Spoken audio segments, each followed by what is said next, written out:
Hey everybody, guess what today is? Election day. Yes it is. So, I hope you did your homework from yesterday, which was to make your Venn diagram. And you should have at the bottom, my vote. That should be ready to go. Okay, so hope you did that yesterday. If you didn't, maybe you can take some time at school today or finish that at home tonight to complete that, because we will be knowing who the winner is hopefully on Wednesday. Have a good idea. It may not be official, and if we don't, we'll keep our papers till we find out. So I'm gonna go over a couple of things with you today because I don't know what you got done last week because we had the ice storm, missed 2 days of school. Then on Friday we had a Halloween party. The space camp Starbase people didn't come, so I have no idea what you have done and what you don't have done, and I can't come to the school because of COVID. So I'm going to go over your words, your new word for today. So I'm going to flip the phone. We have mummification, sarcophagus. Those two should already be done. And your new word is pharaoh. King Tutankhamun, or King Tut, was a pharaoh. All right. So those are your words, still for Word Nerd. And what we're going to do is go over a couple of things you should have done that you may not have done. Okay, so first we have our Halloween packet from last week.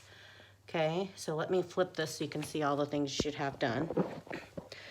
Cover should be what you wanted to dress like for Halloween. Make sure it's colored and outlined, because remember our skill this week was visual imagery.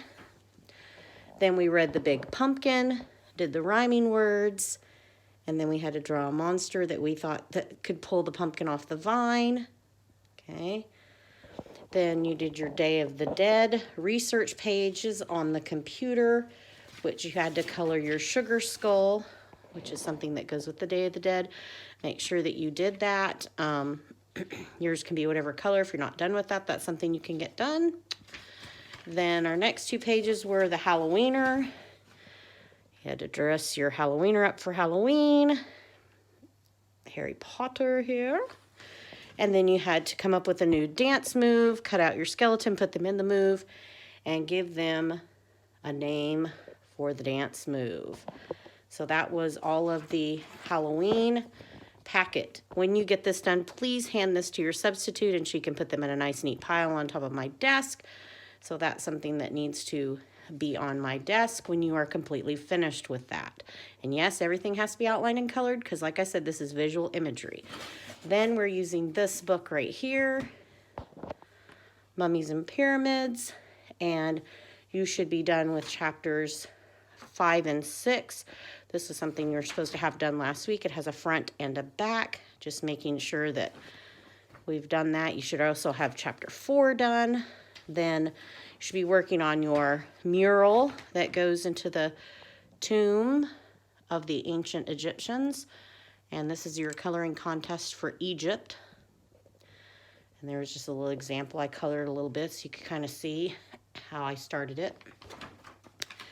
Then your folder about your Egyptian things. You should have King Tutankhamun's mask, sorry, on the front. You should have your Great Sphinx with the information down here. How to make a mummy. These steps on how to make a mummy glued in your interactive social studies notebook. Your gods and goddesses all under the right flap. Information about the Nile River. Your bookmark. Your sarcophagus with your name and hieroglyphics colored and outlined on the back. So that's all you should have done in your Egyptian pocket. Then for today, for reading, you're going to be reading in this book again for reading today. We don't have a story. Now, if you don't have your Halloween packets done, you can work on that. But we're going to be reading chapters 7 and 8 in Mummies and Pyramids today. So chapters 7 and 8 in here. And then you'll have a paper that looks like this. Has a front and a back. And then you have these two little items. You can color this and glue it to your Egyptian folder. And then this is going to be a necklace later, so you're going to want to color it. Looks like this. So that's what mine looks like. Just color it all the bright, pretty colors. And then later we'll cut it out. So don't cut it out right now because you'll lose it before I get back to school. So just color it and slide that paper inside your Egyptian folder so you'll know where that is. So put those things with your Egyptian folder. So you're going to read for reading today, chapters 7 and 8 out of here. Okay. Let me flip this back. Okay, so those are the things you're going to do for work. You're going to also do your deer time with your Venn diagrams.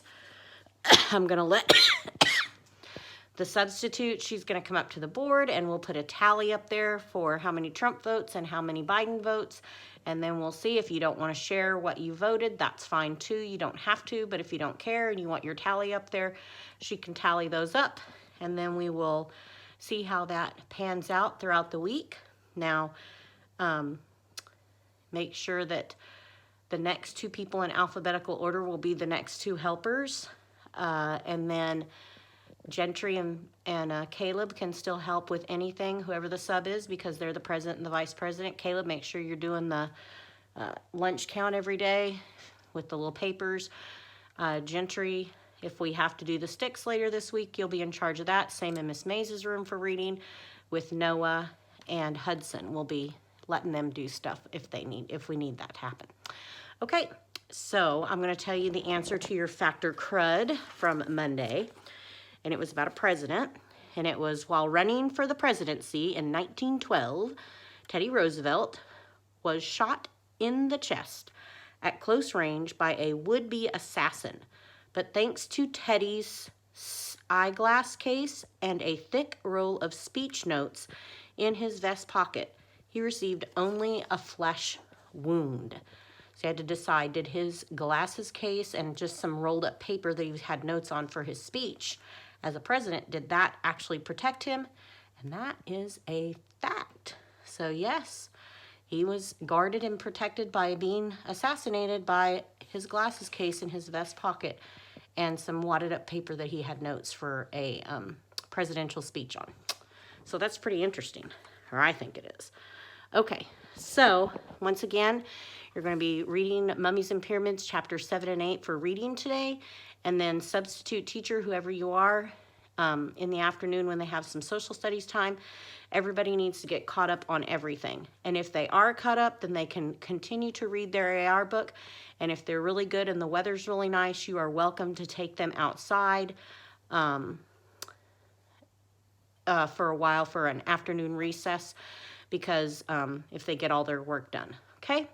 And that's that. Now I'm going to put the pause here because I'm going to go to the Me Reading the Nightmares book in just a minute, and Mrs. May's class does not do this with us. Okay?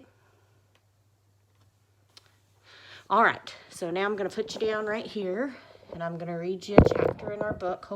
There we go, that's going to hold. Okay, so we're still reading our Nightmares book. When we stopped, he's trying to help his brother not get eaten by the witch. And he's worried that Charlotte is the witch and that she's coming to get Jack. So we're going to go from there today and see what goes on. And he has to go back to school. Charlie didn't hear a word Mrs. Weber said during science. He was too busy trying to figure out how to save his brother Jack. Psst.